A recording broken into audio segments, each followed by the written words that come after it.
The city lights stretched endlessly below the penthouse window, each tiny glow representing a life Alexander Kane would never understand. He stood there every night, whiskey in hand, looking down at the world he had conquered, but never truly joined. At 34, he had everything money could buy, and nothing that mattered. His reflection in the glass showed a man who had aged well, sharp features and dark eyes that revealed nothing, exactly as he preferred. The phone on his desk buzzed for the 5th time that evening. His mother again. Alexander didn't need to answer to know what she wanted. The annual Kane Industries Gala was 3 weeks away, and for the 3rd year running, she was demanding he bring someone respectable, someone who could stand beside him and smile for the cameras while investors and board members evaluated whether the company's future was in capable hands. A man without a family, his father had once told him, was a man without stability, and instability was bad for business. Alexander had learned long ago that love was just another commodity, something people traded when they wanted something else in return.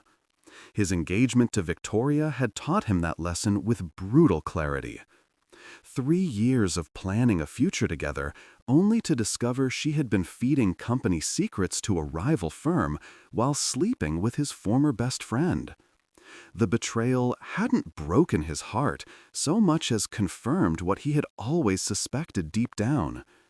Trust was for fools, and sentiment was a weakness he could no longer afford. But his mother didn't care about his philosophy on relationships. She cared about appearances, about the whispers at country clubs that her son was becoming a recluse, about the concerned questions from family friends about whether he was capable of human connection. So Alexander made a decision that was purely practical, purely him. If his family wanted a fiancé, he would provide one, but it would be on his terms, with clear boundaries and a defined endpoint. That was how he found himself reviewing profiles on a Wednesday afternoon, not on dating apps, but through a private investigator he kept on retainer. He needed someone convincing, but controllable, someone with enough desperation that they wouldn't refuse a generous offer, but enough intelligence to play the part well. The profile that caught his attention was thin, just a few pages held together with a paperclip. Emma Torres, 27 years old, working 3 jobs to support herself and her mother, who was battling stage 3 cancer. High school education, no criminal record, a face that was pretty in an understated way, nothing that would draw too much attention, but nothing that would embarrass him either. Most importantly, she had debt. Medical debt that stretched into 6 figures, the kind of burden that crushed people slowly, day by day, until they stopped dreaming of anything beyond survival. She was perfect. The coffee shop where they agreed to meet was deliberately chosen, a place neither too cheap nor too expensive, neutral territory where she might feel less intimidated. Alexandra arrived exactly on time, scanning the small space until he spotted her in a corner booth. She looked smaller than her photos, wearing a coat that had seen better winters and nursing a cup of coffee she had probably made last as long as possible to justify occupying the table. Emma looked up as he approached, and he saw the exact moment recognition flashed across her face. She had looked him up, obviously. Everyone did. But instead of the usual calculated smile he received from women, she looked nervous, almost wary. Good. That meant she understood this was business. "Can I sit?" Alexander asked, though he was already sliding into the booth across from her. Emma nodded, her fingers tightening around her coffee cup. "You're actually him? I wasn't sure if this was real or some kind of scam." "It's real." Alexander placed a folder on the table between them but didn't open it yet. "Thank you for meeting me." "Your message said you had a business proposal." Emma's voice was steady despite her obvious nerves. I'm not interested in anything illegal. Nothing illegal. Alexander allowed himself a small smile. Just unusual. I need someone to pretend to be my fiancé for 1 month. You would attend events with me, meet my family, and present a convincing relationship to the public. In exchange, I'll pay you $200,000. The number hung in the air between them. Emma's face went through several expressions: shock, disbelief, suspicion, before settling on something more guarded. That's a lot of money for pretending to like someone. It's a lot of money for doing it well. Alexander opened the folder, revealing a contract his lawyers had drafted. There would be rules, boundaries we both agree to follow. You would move into my penthouse for the duration, attend all necessary events, and maintain absolute discretion. After 1 month, we stage an amicable breakup, and you walk away with enough money to solve your problems. Emma stared at the contract without touching it. Why me? There must be hundreds of women who would do this, probably for free, just to be associated with you. Because those women would develop expectations. Alexander met her eyes directly. They would want more than I'm offering. You, I suspect, just want your mother to get well. You want to sleep at night without wondering if you can make rent. You want a chance at a life that isn't defined by survival. Am I wrong? Something flickered in Emma's expression. Anger, maybe? Or recognition that he had assessed her situation with uncomfortable accuracy. What makes you think I wouldn't develop expectations too? Because you're smart enough to know this isn't real. Alexander leaned back. And because the contract will make very clear what happens if either party violates the terms. This is a transaction, Miss Torres. A simple exchange of services for compensation. Emma finally reached for the contract, scanning the pages with an attention to detail that surprised him. She wasn't just skimming, she was actually reading the fine print, occasionally stopping to reread sections. When she looked up again, her expression was harder to read. This says I have to be available 24 hours a day, that I have to respond to your calls within 30 minutes, that I can't disagree with you in public or say anything that might damage your reputation. She pushed the contract back across the table. This doesn't sound like pretending to be your fiancé. It sounds like being your employee. You would be my employee. Alexander didn't see the problem. A well-compensated one. And this clause about physical affection, Emma tapped the page.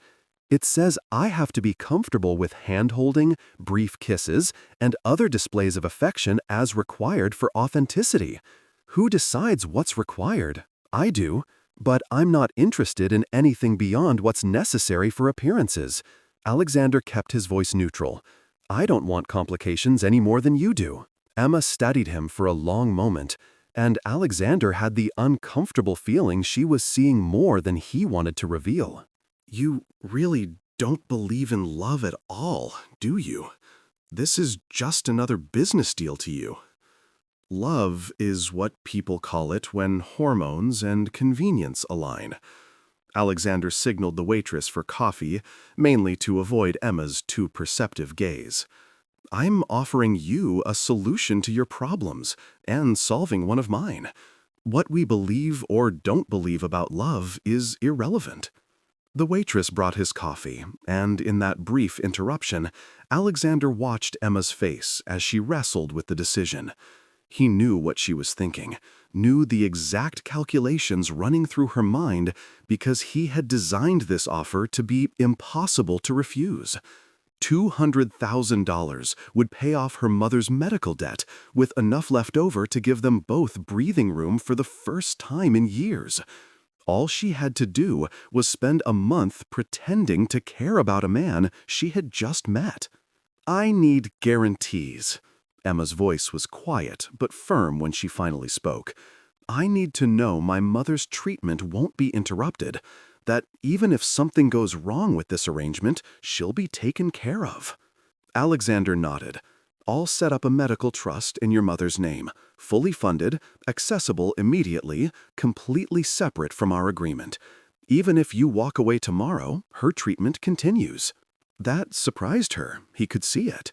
She had expected him to use her mother's health as leverage, as insurance that she wouldn't back out. By removing that pressure, he had actually made the offer more appealing. Sometimes the best way to control people was to show them you didn't need to. "I'll need time to think about it." Emma started to gather her things. "You have 24 hours. Alexander slid a business card across the table. "My private number. Call me with your decision."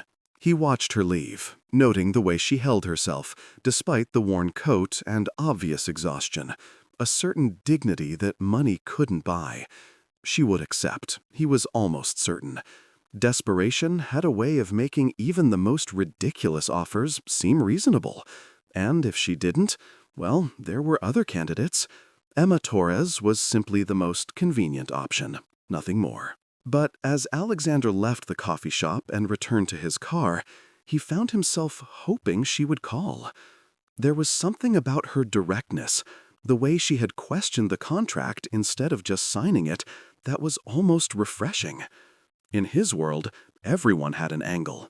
Everyone wanted something. At least with Emma, the transaction was honest. No pretense of affection, no games. Just two people solving practical problems. His phone rang that evening at 8:37. Alexander let it ring 3 times before answering, a small power play he couldn't quite resist. "It's Emma Torres." Her voice was steady. "I'll do it, but I have some conditions of my own." "I'm listening." "I want the medical trust set up before I move in. I want written confirmation from the hospital that my mother's treatment is fully funded. And I want 1 day a week where I can visit her without you or your schedule dictating when and how long." Alexander smiled despite himself. Most people didn't negotiate once they had seen the amount he was offering. "Agreed. Anything else?" "Yes." Emma paused, and he heard her take a breath. "If at any point I feel unsafe or uncomfortable beyond what's reasonable for this arrangement, I can leave with a prorated amount based on days completed. And you can't badmouth me or interfere with my life after this is over." Those terms would require adjustments to the contract. Alexander was already mentally running through the implications. "But I can accept them. Can you start Monday?" "That's 3 days away." Emma sounded less certain now. "I need to quit my jobs, pack, explain this to my mother somehow." "Tell her you met someone. Tell her it's happening fast, but you're happy." Alexander kept his voice businesslike. "As for your jobs, I'll compensate for any lost income. You won't need them anymore." "For a month, I won't need them." Emma's correction was pointed. "After that, I'll need to rebuild my life. After that, you'll have enough money to take your time doing it." Alexander ended the call shortly after, finalizing the details of when and where she should arrive on Monday. As he set his phone down, he felt satisfied with how the negotiation had gone. Emma was smart enough to protect herself, but desperate enough to agree. The arrangement would work perfectly. Monday morning arrived with the kind of gray sky that made the city look tired. Alexander had his assistant coordinate Emma's arrival, making sure building security knew to expect her, that the second bedroom in the penthouse was prepared with appropriate clothing in her size, that his housekeeper understood a guest would be staying for the month. He treated it the same way he would prepare for any business associate's visit, with clinical efficiency. When the doorbell rang at exactly 10 in the morning, Alexander was in his home office reviewing quarterly reports. He heard his housekeeper answer the door, heard the murmur of voices, and forced himself to wait a full 5 minutes before going to greet his new fiancée. Another small power play, establishing from the beginning who controlled this arrangement. Emma was standing in the living room when he emerged, a single suitcase beside her, looking around at the penthouse with an expression he couldn't quite read. The space was decorated with expensive furniture, chosen by a designer he had never met, art on the walls that had been purchased as investments rather than for any aesthetic value. It was a showroom, not a home, and from the way Emma's eyes moved across the room, she recognized that. "Welcome." Alexander extended his hand, the gesture formal. "I trust security gave you no trouble." Emma shook his hand briefly. They were very efficient. as was your assistant who called me 6 times this weekend with instructions. Preparation is important. Alexander gestured toward the hallway. Your room is the second door on the left. You'll find appropriate clothing for various occasions. My stylist will come by tomorrow to fill any gaps. We have our first event Wednesday evening, a dinner with my parents and younger sister. That's 3 days away. Emma picked up her suitcase. What happens until then? We practice. Alexander said it as if it were obvious. You'll need to know details about our supposed relationship, how we met, how I proposed, what you do for work now. We need a consistent story that can withstand scrutiny. Emma's expression suggested she wanted to argue, but she simply nodded and headed toward her room. Alexander watched her go, noting the exhaustion in her movements. She was probably still processing the massive change her life had just taken. Good. Off balance was easier to manage. Over the next 2 days, they settled into a strange routine. Mornings were spent rehearsing their backstory over breakfast. They had met at a charity event, Alexander decided, where Emma had been volunteering. He had been captivated by her genuine passion for helping others, so unlike the calculated socialites he usually encountered. She had been drawn to his intelligence and the glimpses of vulnerability he occasionally showed. The proposal had happened after 3 months of whirlwind romance, private and intimate, just the two of them at his beach house in the Hamptons. None of it was real, of course, but Alexander crafted the narrative carefully, making it believable enough to satisfy his family's curiosity without being so detailed that Emma might forget elements under pressure. She was a quick study, he noted with approval. She asked questions, pointed out inconsistencies, suggested modifications that actually improved the story. The afternoons were dedicated to teaching Emma how to navigate his world. His assistant provided briefings on family members, key business associates, social expectations. The stylist arrived as promised, bringing racks of designer clothing that made Emma visibly uncomfortable. "I can't accept all this," Emma protested as the stylist held up a dress that probably cost more than she had made in 6 months. "It's too much." "It's necessary." Alexander didn't look up from his tablet. "You're supposed to be engaged to a billionaire. People will notice if you're not dressed appropriately. After this month, what am I supposed to do with cocktail dresses that cost thousands of dollars?" Emma's voice had an edge of frustration. "I can't exactly wear them to wait tables." "Sell them if you want. Donate them. I don't care." Alexander finally met her eyes. "But while you're with me, you'll dress the part. That's non-negotiable." He saw her bite back whatever response she wanted to give, watched her visibly choose her battles. The stylist continued working, and Emma submitted to the fittings with the resignation of someone who had learned that fighting the inevitable was wasted energy. Wednesday evening arrived faster than Alexander expected. He had reserved a private dining room at one of the city's most exclusive restaurants, the kind of place where his family felt comfortable and anyone trying to eavesdrop could be easily managed. As his driver navigated through traffic, Alexander reviewed his mental notes one final time. His mother would ask intrusive questions disguised as concern. His father would assess Emma like a business acquisition. His sister Rachel would be the wild card, sometimes supportive, sometimes provocatively honest. Emma sat beside him in the car, wearing a navy dress that the stylist had selected, simple but elegant. She had been quiet since they left the penthouse, and Alexander wondered if she was nervous. She should be. His family could be charming when they wanted to be, but they were experts at finding weaknesses. "Remember what we discussed," Alexander said as they pulled up to the restaurant. "My mother values tradition and family. My father respects intelligence and competence. Rachel will try to make you laugh or make you cry, possibly both. Don't take anything personally." "It's hard not to take things personally when I'm pretending to be in love with her brother." Emma's response was dry, but he caught a hint of actual anxiety underneath. You're not in love with me, Alexander reminded her. You're in love with the version of me we created, the man who volunteers at charity events and has a vulnerable side. That man doesn't exist. Don't confuse the role with reality. Emma turned to look at him, and there was something almost pitying in her expression. Has anyone ever told you how sad that is? That you've convinced yourself vulnerability is just a role to play? Before Alexander could respond, the driver opened the door. The moment to defend himself or to question why Emma's observation had struck a nerve passed. He helped her out of the car, his hand at the small of her back as they entered the restaurant, a gesture that was supposed to look affectionate but felt more like steering. His family was already seated when they arrived. Alexander saw his mother's face light up with carefully practiced delight, his father's assessing gaze sweep over Emma in about 3 seconds, and Rachel's intrigued smile as she took in the scene.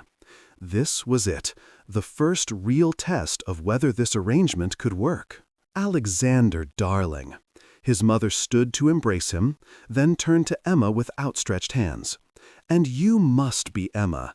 We've heard absolutely nothing about you, which means you must be special. Alexander never keeps secrets unless they're important. It's wonderful to meet you, Mrs. Kane. Emma's voice was warm, but not overeager. Alexander has told me so much about his family. All terrible things, I'm sure. Rachel stood to shake Emma's hand, her eyes dancing with mischief. I'm Rachel, the disappointing younger sibling. You'll know I'm the disappointing one because I'm the one they don't trust to run the company. Rachel. Their father's voice carried a warning. Let's not start. I'm not starting anything, Dad. I'm just establishing the family dynamics so Emma knows what she's getting into. Rachel grinned at Emma. Fair warning, we're all slightly awful in different ways. Alexander is the worst because he pretends he's not awful at all. The dinner continued in that vein, his family probing and testing while maintaining the veneer of civilized conversation.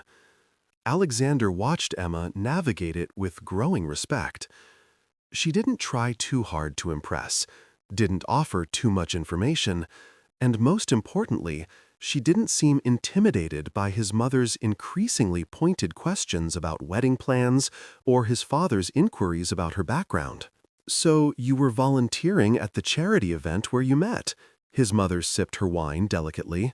Which charity was it? The Children's Hospital benefit, Emma answered smoothly, exactly as they had rehearsed. I've been volunteering there for years. My mother was treated there once, and I wanted to give back. That's admirable. His father leaned back in his chair. And what do you do professionally, Emma? This was the tricky part. They had decided Emma would be vague about her work, implying she was between opportunities, which in a sense was true. I've been doing some freelance work while taking care of my mother. She's been ill, and I needed flexibility. I'm sorry to hear about your mother. His mother's sympathy seemed genuine. It must have been difficult. It has been. Emma's voice softened, and Alexander realized she wasn't acting anymore. This was real emotion, carefully controlled but present. But meeting Alexander changed a lot of things. He's been incredibly supportive. She glanced at him as she said it, and Alexander understood the cue. He reached across the table to cover her hand with his, a gesture that was supposed to look tender. Emma's hand was smaller than he expected under his, and warmer. For a moment, he forgot they were performing. I knew the moment I saw her that she was different. Alexander surprised himself with how easily the lie came. She wasn't networking or trying to make connections. She was just there because she cared. It was refreshing. Rachel made a small noise that might have been skepticism, but their mother looked pleased. And the proposal? How did that happen? Alexander kept his hand over Emma's as he delivered the rehearsed story about the beach house, the sunset, the supposedly spontaneous decision that had been anything but. His mother sighed with romantic satisfaction. His father looked slightly less skeptical. Rachel continued to watch them both with an expression that suggested she wasn't entirely convinced. The dinner wound down with plans for the upcoming gala, his mother insisting Emma needed proper jewelry to wear, his father mentioning he looked forward to seeing them both at the country club this weekend. As they finally escaped to the car, Alexander felt the tension drain from his shoulders. They had passed the first test. "You did well," Alexander said once they were safely enclosed in the back of the car. "My mother is already planning the wedding in her head."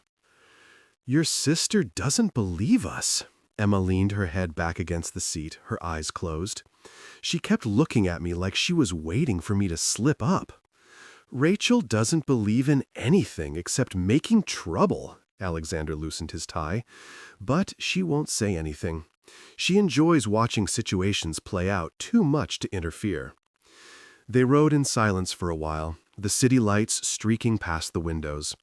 Alexander found himself studying Emma's profile, the exhaustion evident in her face. She had worked hard tonight, had played her part better than he had expected. For someone with no experience in his world, she had held her own. "Thank you." The words came out before Alexander could stop them. "For tonight. I know it wasn't easy."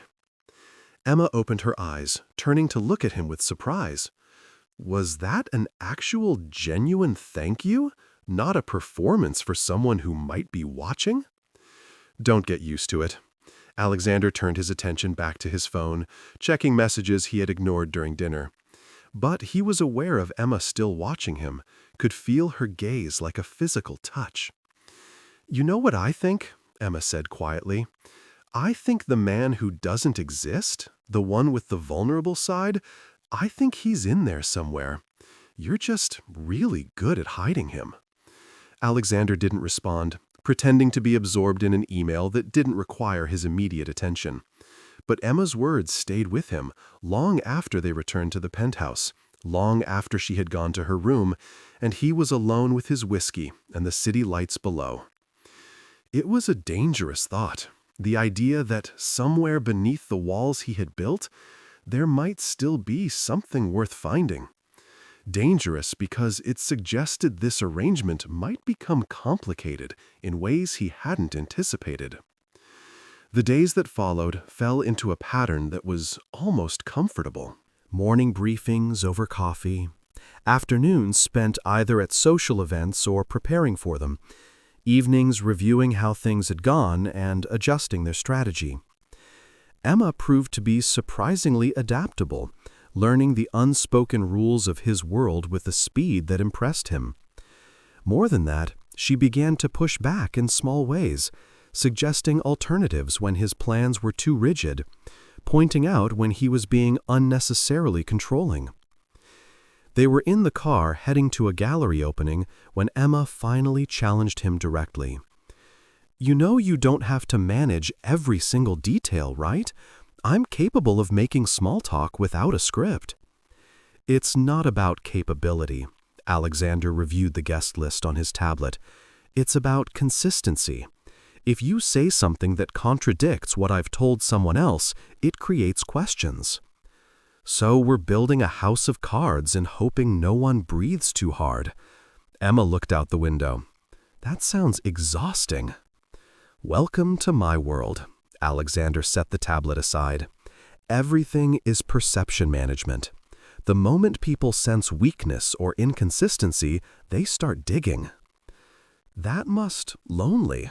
Emma's voice was thoughtful rather than pitying. "Never being able to just be yourself because you're always performing."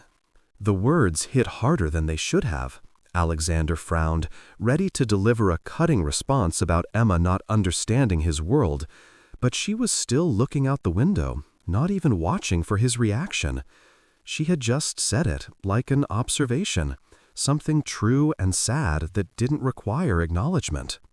The gallery opening was full of people Alexander knew only professionally, art collectors and critics who cared more about investment potential than aesthetics. He introduced Emma to a dozen people whose names he would forget by tomorrow, watched her smile and nod through conversations about pieces that no one really cared about. She was good at this, he realized, better than Victoria had ever been, because Emma didn't try too hard. She let people fill the silences, asked simple questions, and somehow made everyone feel like she was genuinely interested. "What did you think?" Alexander asked as they moved through the gallery, his hand resting lightly on her back in what had become a familiar gesture. "I think that painting right there, the abstract one with all the blue, I think it's beautiful." Emma gestured to a piece that Alexander had walked past without noticing. But I also think no one here is actually looking at the art. They're looking at each other, figuring out who matters and who doesn't. She wasn't wrong. Alexander studied the painting she had indicated, trying to see what had drawn her attention. It was bold, all sweeping brushstrokes and varying shades of blue that somehow suggested both turbulence and peace.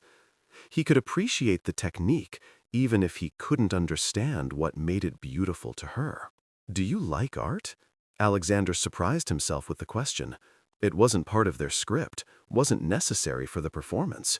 He was just curious. "I don't know enough about it to say if I like art generally."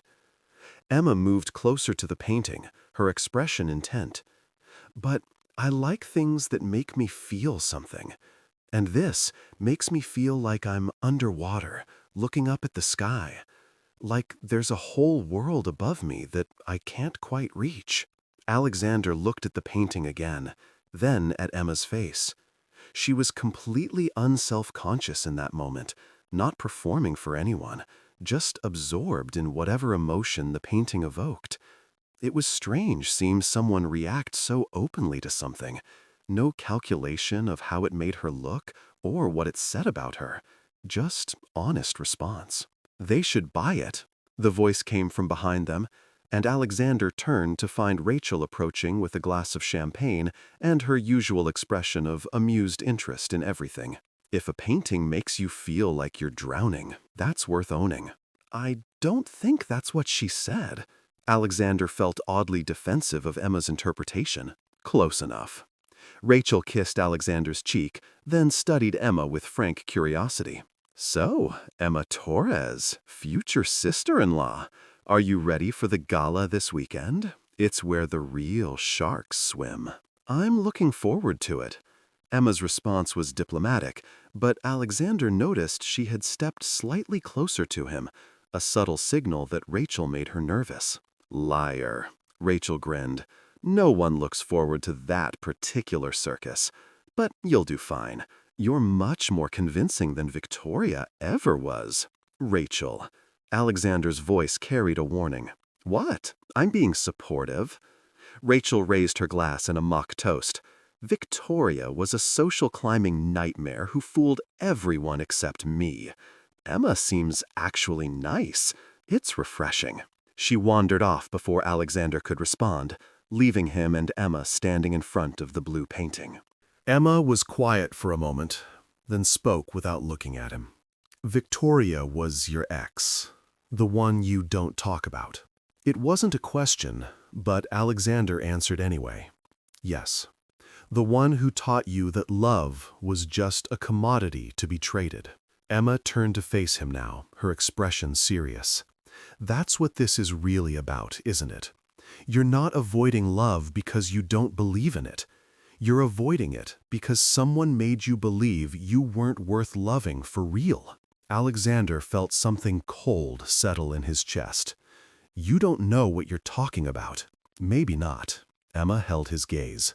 "But I know what pain looks like when someone's trying to hide it.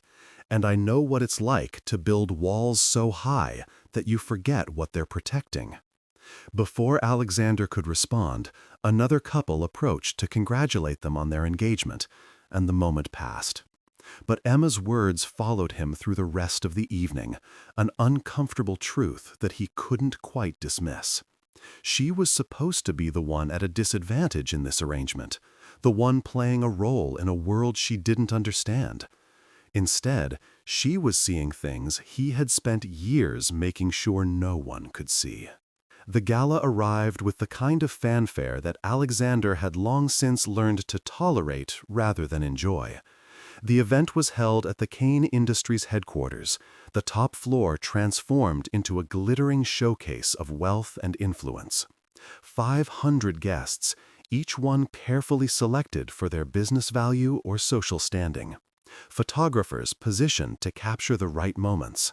A string quartet playing music no one would remember. Emma emerged from her room wearing a dress that the stylist had called a showstopper, deep emerald green that somehow made her eyes look brighter and her skin luminous. Alexander, who had long since become immune to beautiful women in expensive dresses, found himself staring. "Will this work?" Emma smoothed the fabric nervously. "The stylist said it was perfect, but I feel like I'm playing dress-up." "You look beautiful." Alexander said it without thinking, then felt the need to clarify. "I mean, you look the part, exactly what we need." Something flickered across Emma's face. Disappointment, maybe? But it was gone too quickly for him to be sure. She picked up the clutch that matched her dress and smiled with practiced brightness. "Then let's go give them a good show." The gala was everything Alexander had promised and Emma had dreaded. They were photographed the moment they arrived. Alexander's hand protectively at Emma's back as flashes erupted around them. Inside, the crowd parted naturally as they moved through. People Alexander had known for years, offering congratulations that ranged from genuine to calculated. Emma played her part perfectly, smiling at the right moments, laughing at mediocre jokes, letting Alexander guide her through conversations without ever looking lost or overwhelmed. But Alexander found himself watching her more than he watched the crowd. Noticed how her smile became more genuine when she talked to the catering staff than when she talked to board members. Saw the way she tensed slightly every time someone asked about wedding plans, the subtle tells that she was working hard to maintain the illusion. He should have been focused on his own performance, on managing the impressions they were creating, but instead, he kept getting distracted by the real person underneath Emma's polished exterior. "You're staring," Emma murmured during a brief moment when they were alone at their table. "People will think you're actually smitten." "That's the point." Alexander didn't look away. "I'm supposed to be unable to take my eyes off my beautiful fiancée." "Right, the performance." Emma took a sip of champagne, and Alexander caught something bitter in her tone. "For a second there, I almost forgot." Before he could ask what she meant, his father approached with several board members in tow. What followed was 30 minutes of the kind of business discussion that wasn't supposed to be business. Polite questions about the company's direction, subtle probing about Alexander's commitment to the firm now that he was settling down. Emma sat quietly through most of it, but Alexander noticed her paying attention, actually listening rather than just waiting for the conversation to end. "If I may," Emma spoke up during a lull, and everyone turned to her with surprise. "Alexander mentioned that Kane Industries has been exploring sustainable technology investments.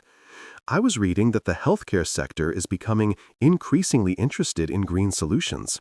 Has the company considered that intersection?" The board members exchanged glances, and Alexander felt something like pride mixed with surprise. Emma had clearly been doing research, reading the materials his assistant had provided about the company. But more than that, she had asked an intelligent question, the kind that showed she understood the broader implications of business strategy. "That's an interesting perspective." Alexander's father looked at Emma with new attention. "Most people don't think about healthcare and sustainability in the same context. Most people aren't paying attention to what actually matters." Emma's response was confident, but not arrogant. "From what I understand, hospitals are some of the largest consumers of energy and generators of waste. Any company that can solve those problems while improving patient care has a massive market opportunity." The conversation continued, and Alexander watched his father's expression shift from polite tolerance to genuine interest. Emma had just done something Victoria never managed in 3 years. She had made his father see her as someone with value beyond being decorative. It should have been a victory for their arrangement, proof that Emma could hold her own in his world. Instead, Alexander felt something more, a mix of admiration and discomfort that she was so much better at this than she should be.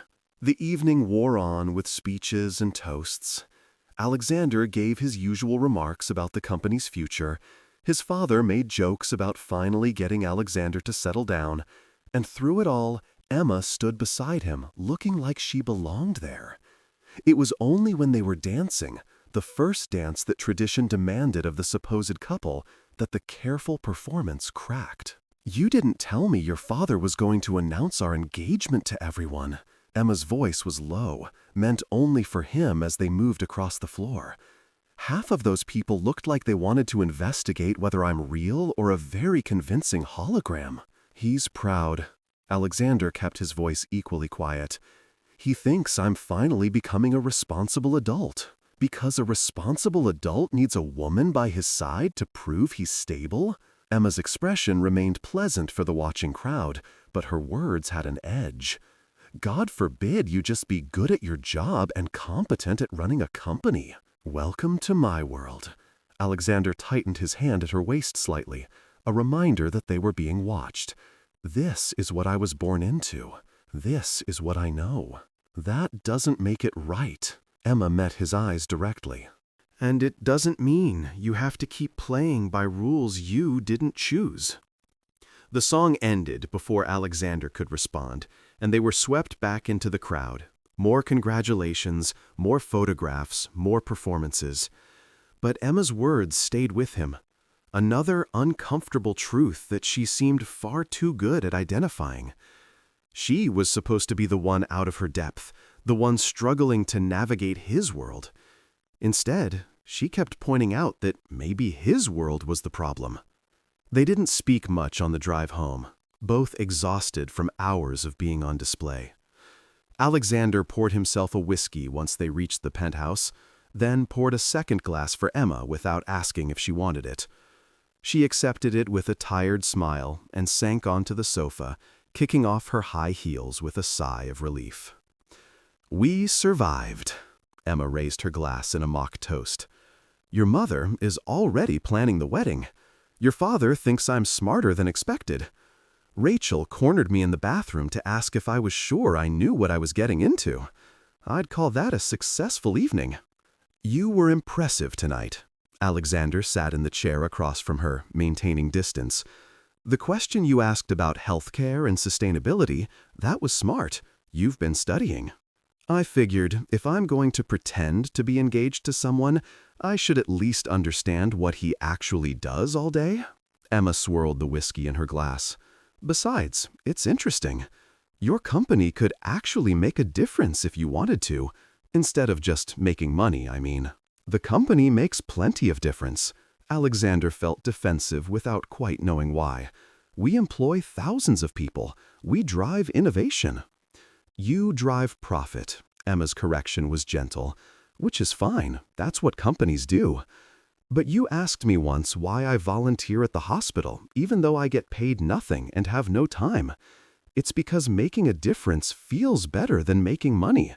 Maybe that's something you used to know before Victoria taught you that everything is just a transaction."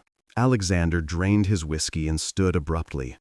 "You don't know me well enough to psychoanalyze me, and you certainly don't know enough about business to tell me how to run my company." "You're right." Emma didn't seem offended by his tone. "I don't know you, but I'm starting to wonder if anyone does. Even you." Alexander left the room before he could say something he would regret. He retreated to his bedroom, closing the door with more force than necessary, and stood at the window, looking out at the city lights that had witnessed his nightly rituals for years. Emma was supposed to be easy to manage, a simple transaction that would solve his problem without complications. Instead, she was becoming the complication, asking questions that made him uncomfortable and seeing things he had spent years hiding. He didn't sleep well that night. When he emerged the next morning, Emma was already in the kitchen making coffee, wearing simple jeans and a sweater that belonged to her real life, not the designer wardrobe that filled her closet. She looked younger like this, more vulnerable, and Alexander felt a pang of something he refused to name. "I'm sorry about last night." Emma poured him a cup of coffee without being asked. "I overstepped. It's not my place to tell you how to live your life or run your business." Alexander accepted the coffee, studying her face for signs of manipulation or calculation. He found only genuine apology and something that looked like concern. It was disarming. "You weren't entirely wrong." The admission felt like pulling teeth, but it came out anyway. "Victoria did change how I see relationships. And maybe I have been playing it too safe with the company, focusing on profit over impact. But it's worked. I've built something successful." Successful and empty are not mutually exclusive. Emma leaned against the counter, cradling her own coffee cup. "I'm living proof of that. I worked myself to exhaustion for years, 3 jobs, no social life, no time for anything except survival.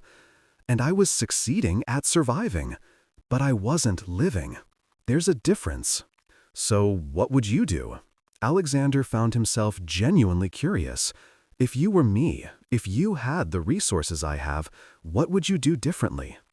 Emma considered the question seriously. "I'd find something that mattered. Not just to shareholders or board members, but something that would make the world better in some tangible way. You have the power to change lives, Alexander. Most people never get that chance. It seems like a waste to spend it just accumulating more money you don't need." It was the kind of idealistic answer he expected, the perspective of someone who had never had real wealth and didn't understand its complexities. But there was something in the way Emma said it, without judgment, just observation, that made Alexander reconsider his reflexive dismissal. The rest of the day was spent preparing for a charity auction that evening, another event where their engagement would be on display. But the tension from the morning conversation had dissipated, replaced by something that felt almost like partnership. Emma asked questions about the charities being supported, made suggestions about which items to bid on, and for the first time, Alexander found himself explaining his choices rather than just making decisions. The auction itself was predictably tedious until they reached an item that made Emma's eyes light up. A private tour of the Children's Hospital research facilities, followed by the opportunity to meet some of the young patients. The bidding started at $5,000, a pittance by the standards of the room. "You should bid on that," Emma whispered to Alexander. "It would be good publicity, and the Children's Hospital is where my mother was treated. It's a good cause." Alexander raised his paddle, more to please Emma than from any real interest. The bidding climbed quickly as others joined in, status and competitiveness driving the price up. At $50,000, most bidders dropped out. At $75,000, only one other bidder remained, a hedge fund manager Alexander vaguely recognized. "Let him have it." Alexander started to lower his paddle. "It's not worth this much for a hospital tour."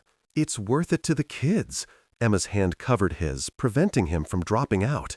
"They need research funding. They need people to care. Please." There was something in her voice, not manipulation, but genuine passion, that made Alexander raise his paddle again. $100,000. The other bidder shook his head and stopped bidding. The auctioneer's gavel came down, and suddenly Alexander owned a very expensive hospital tour. "Thank you." Emma's smile was radiant, completely genuine, the first time all evening she hadn't been performing. "That means more than you know. It's just money." Alexander tried to dismiss the warm feeling her gratitude created, tax-deductible too. But Emma saw through him. He could tell by her expression. She squeezed his hand briefly before releasing it, a gesture of real affection that had nothing to do with their arrangement. Alexander found himself wanting to reach for her hand again, to recapture that moment of genuine connection. He didn't, of course. That would be crossing a line that needed to remain clear. The pattern continued over the following days. They attended more events, met more people, and slowly the performance became more natural, less rehearsed. Alexander stopped mentally reviewing their script before introducing Emma to someone. Emma stopped tensing before entering a room full of people from Alexander's world. They developed a rhythm, small signals and unspoken communication that made navigating social situations easier. But underneath the smooth performance, something else was growing. Alexander caught himself thinking about Emma when she wasn't around, wondering what she would think about a business decision he was considering, wanting to hear her perspective on things that had nothing to do with their arrangement. He started asking her opinion on matters that went beyond maintaining their cover story, and more often than not, her insights were valuable. Emma seemed to be going through her own changes. She was more confident now, less intimidated by wealth and status, but she also seemed sadder sometimes, in moments when she thought he wasn't watching. Alexander would find her staring out the window with an expression that suggested she was thinking about something far away, something that made her unhappy. It was 2 weeks into their arrangement when things shifted in a way Alexander couldn't ignore. They had spent the afternoon at a business lunch where Emma had charmed a particularly difficult potential investor, then returned to the penthouse for a rare evening with no scheduled events. Alexander was reviewing contracts in his office when he heard Emma on the phone in her room, her voice raised in distress. He knew he shouldn't eavesdrop. Their agreement included privacy clauses, boundaries about personal space. But the sound of Emma crying, actual sobs that she was trying to muffle, pulled him down the hallway before he could think it through. "Emma?" Alexander knocked softly on her door. "Is everything all right?" The crying stopped abruptly. There was a long pause. Then Emma opened the door. Her eyes were red, makeup smeared, and she looked more devastated than Alexander had ever seen anyone look. "It's my mother."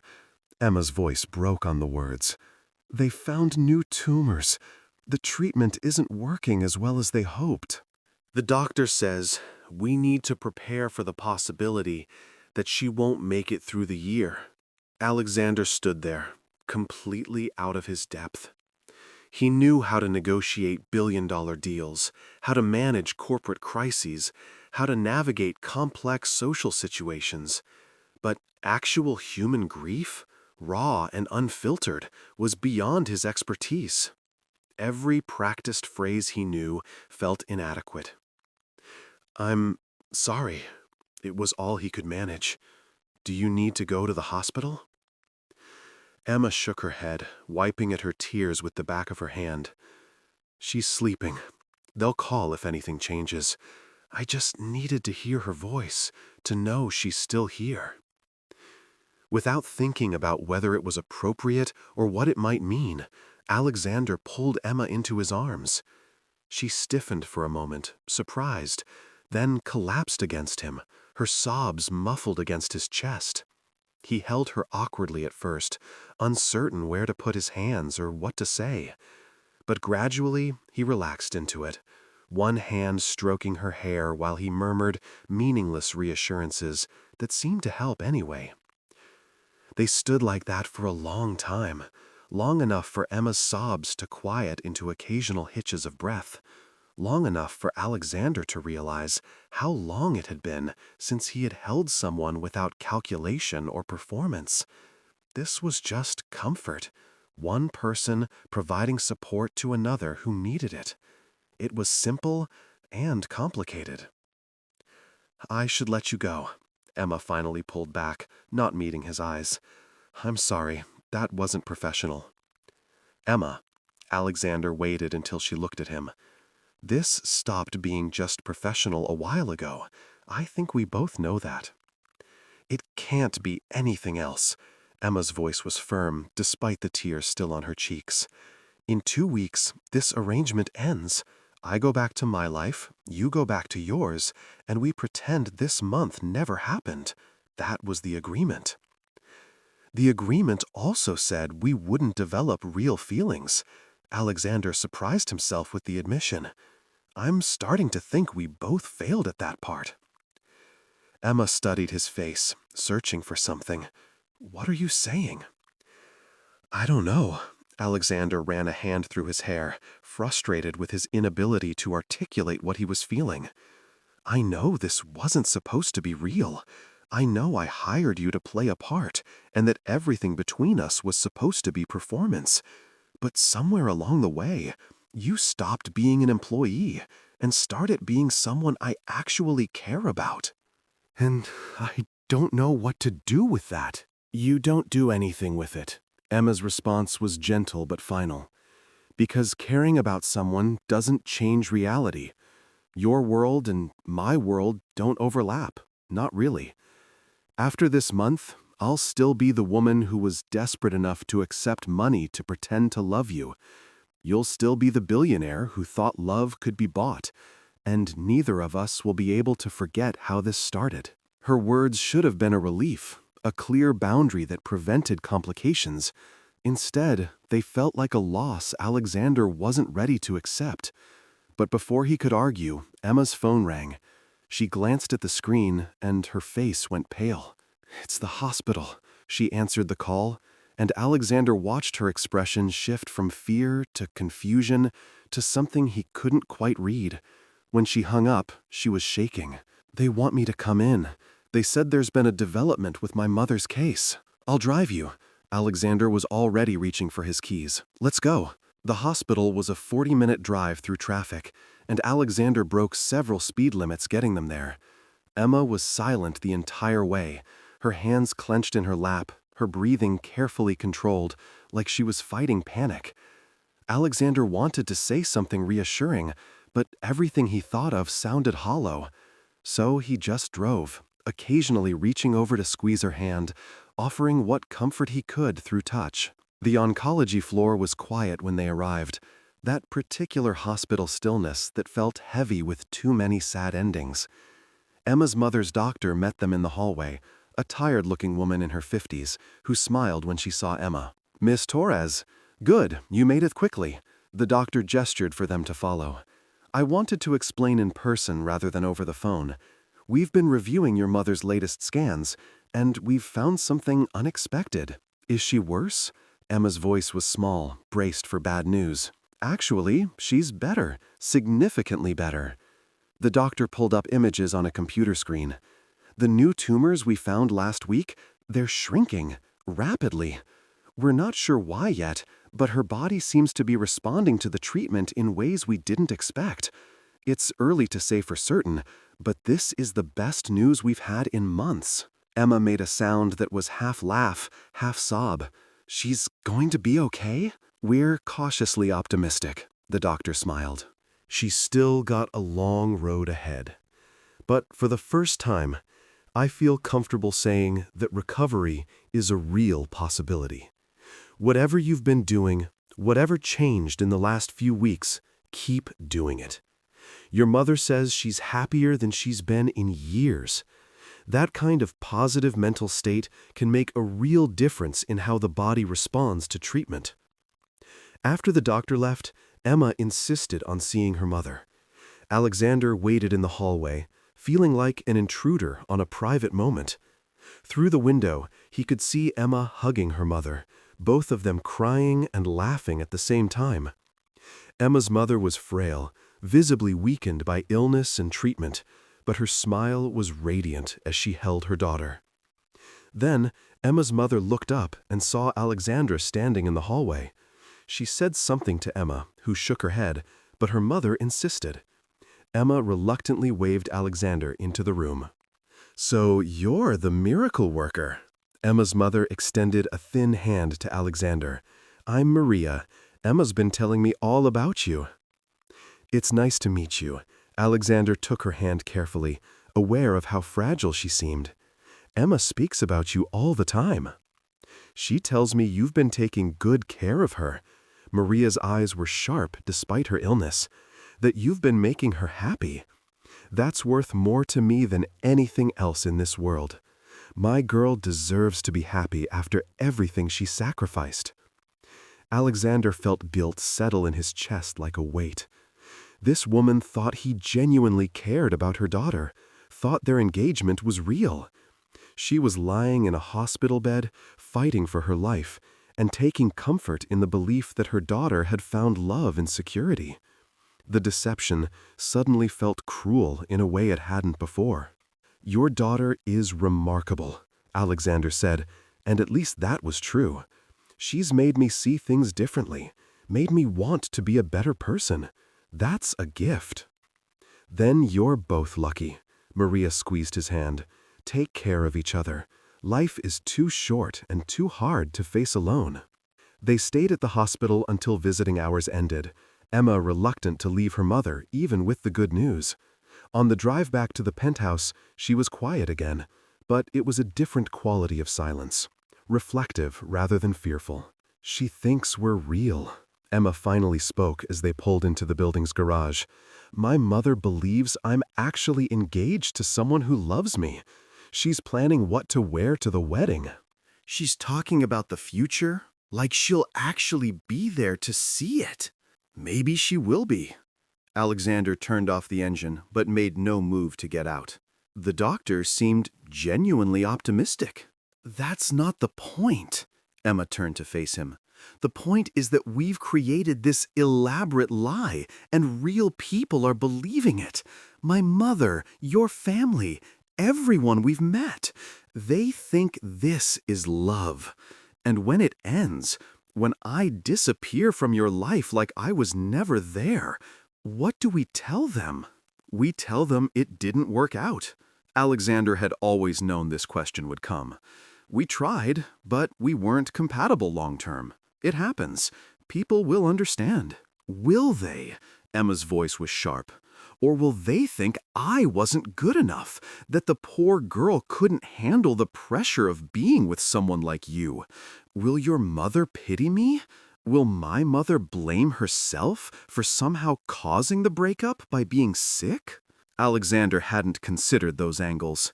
He had been so focused on the arrangement serving its purpose that he hadn't thought through all the ways it could cause harm when it ended. Or maybe he had thought about it and decided it didn't matter, that collateral damage was acceptable as long as he got what he needed. "I didn't think about that," Alexander admitted. "I should have. I'm sorry." "Sorry doesn't change anything." Emma got out of the car, and Alexander followed her to the elevator. They rode up in silence, the space between them feeling wider than it had in days. Back in the penthouse, Emma went straight to her room. Alexander poured himself a whiskey and stood at his usual spot by the window. But the city lights that had always been a comfort, a reminder of his success and position, tonight just looked cold, distant, like he was looking at a world he didn't really belong to. He thought about Emma's question, about what they would tell people when their arrangement ended. The practical answer was simple. They would tell whatever story caused the least disruption. But the real question underneath was harder. What would he tell himself? How would he explain that he had paid someone to fill a space in his life? That the woman who had made him feel more alive in 3 weeks than he had felt in years was just fulfilling a contract? Alexander was still standing there an hour later when Emma emerged from her room. She had changed into comfortable clothes and washed her face, and she looked exhausted. "I can't sleep," Emma said by way of explanation. "My mind won't stop." "Mine either." Alexander gestured to the sofa. "Want company?" They sat together in the dim light, neither speaking for a long while. It was Emma who finally broke the silence. "Tell me about Victoria. What really happened?" Alexander had spent 3 years avoiding that story, deflecting questions and refusing to examine the wound. But tonight, with Emma sitting beside him in the quiet darkness, the words came easier than they ever had. "We met at a business conference. She was smart, beautiful, ambitious. everything I thought I wanted. We got engaged after a year, and I started bringing her into company discussions, valuing her input on strategy. She seemed genuinely interested in the business, asked good questions, offered insights. I thought I had found a partner in every sense. He paused, taking a drink. Emma waited quietly, not rushing him. Then my CFO noticed discrepancies. Small things at first. Information that shouldn't have been public suddenly showing up in competitors' proposals. We investigated quietly, and it led back to Victoria. She had been passing everything I told her to a rival firm, helping them undercut our bids, stealing our strategies. And she was sleeping with my best friend, Marcus. Had been for months. Emma made a soft sound of sympathy. That's beyond betrayal. That's systematic destruction of your trust. The worst part wasn't even the business damage, though that was significant, Alexander continued. The worst part was realizing that every moment I thought was genuine, every conversation where I opened up to her, it was all just research for her. I was a mark. Nothing I felt was real, because nothing she showed me was real. And you decided, if that's what love looked like, you wanted no part of it. Emma's voice was understanding rather than judgmental. So you built walls and convinced yourself that treating relationships like business transactions was safer. Can you blame me? Alexander looked at her. At least with a transaction, everyone knows where they stand. No one pretends to feel something they don't. Except that's exactly what we're doing, Emma pointed out. I'm pretending to be your fiancé. You're pretending we have a relationship. The only difference is that we both know it's pretend. But Alexander, that doesn't make it better. It makes it sadder. Why? Alexander genuinely wanted to understand. Why is honesty sad? Because you're still letting Victoria win. Emma turned to face him directly. She taught you that you weren't worth loving genuinely, and you believed her. So now you've arranged your entire life to make sure no one ever gets close enough to hurt you again. But that means no one gets close enough to actually see you either. You're protecting yourself from pain, but you're also protecting yourself from everything good that requires vulnerability. The words hit hard because they were true. Alexander had spent 3 years congratulating himself on his practical approach to relationships, his immunity to sentiment. But Emma was right. He wasn't strong. He was hiding. What if I don't know how to be vulnerable anymore? Alexander's question was quiet. What if Victoria didn't just betray my trust? What if she broke something that can't be fixed? Then you practice. Emma's hand found his in the darkness. Small things at first. Letting people see tiny pieces of who you really are and seeing if the world ends. It probably won't. And gradually, you remember that trust isn't stupid. It's just risky. And sometimes the risk is worth it. Is it? Alexander tightened his grip on her hand. Worth it? I don't know yet, Emma admitted. Ask me again when this month is over, and we're both figuring out what comes next. They sat together in comfortable silence after that, hands linked, no longer performing for anyone. Alexander tried to remember the last time he had just sat with someone like this. No agenda, no purpose beyond presence. He couldn't. This wasn't part of their arrangement, wasn't something he was paying for. This was Emma choosing to stay, choosing to offer comfort and company because she wanted to. It terrified him how much he didn't want it to end. The next morning brought a return to routine, or what passed for routine in their unusual arrangement. But something had shifted. The walls Alexander maintained so carefully had developed cracks, and Emma had seen through them. He caught himself watching her over breakfast, really looking instead of just managing their schedule. We have the hospital tour today, Emma reminded him. From the auction. Alexander had almost forgotten. Right. What time? 2 o'clock, Emma smiled. I'm actually excited about this. More excited than any gala or dinner we've been to. Why? Alexander was genuinely curious. It's just a hospital tour. Because it matters. Emma's passion was evident. These kids are fighting for their lives, and research is their best hope. Getting to see where that happens, meeting the doctors and researchers, maybe meeting some of the patients, that's real. That's not pretending to care at some fancy event. That's actually seeing the impact of what we're supporting. Alexander found himself looking forward to the tour in a way he hadn't anticipated. Not because of the tour itself, but because of the chance to see Emma in her element, passionate about something that mattered to her. The children's hospital was bright and colorful, clearly designed to be less intimidating for young patients. They were met by the hospital director, an enthusiastic woman who thanked them profusely for their donation and seemed genuinely excited to show them around. The research facilities were impressive, scientists working on cutting-edge treatments, and Alexander found himself asking technical questions that surprised their guide. "You actually understand this," the director commented. "Most of our donors nod politely and wait for the tour to end." "I read the research papers your team has published," Alexander admitted. "The work on pediatric leukemia treatment is fascinating, high risk but potentially revolutionary." Emma looked at him with surprise and something that might have been admiration. "When did you read research papers?" "Last night, after you went to bed." Alexander felt oddly embarrassed. "You said this mattered. I wanted to understand why." The tour continued through various departments, but the most impactful part came at the end, when they visited the pediatric wing.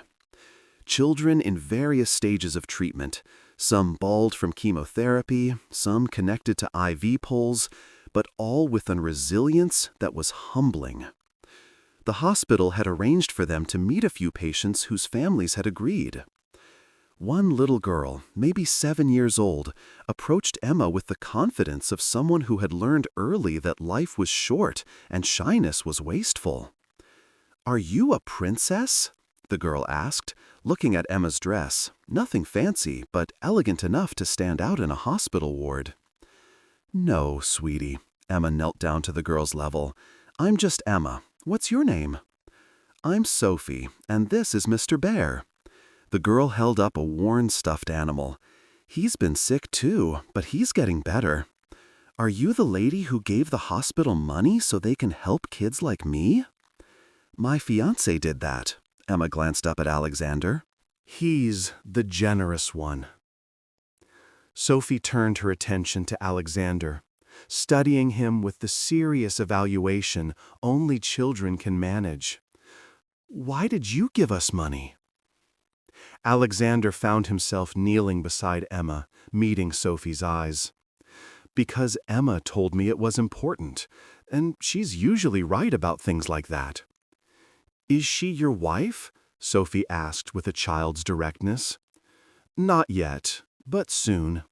The lie came automatically, part of their performance. But then Alexander looked at Emma, saw the way she was smiling at Sophie with genuine warmth, and suddenly wished the lie were true. They spent an hour in the pediatric wing, Emma reading stories to a group of kids, while Alexander talked with parents about their experiences, the financial strain of treatment, the emotional toll of watching their children suffer. It was raw and honest in a way his usual world never was. These people didn't care about his wealth or status. They just cared that someone with resources gave enough of a damn to help.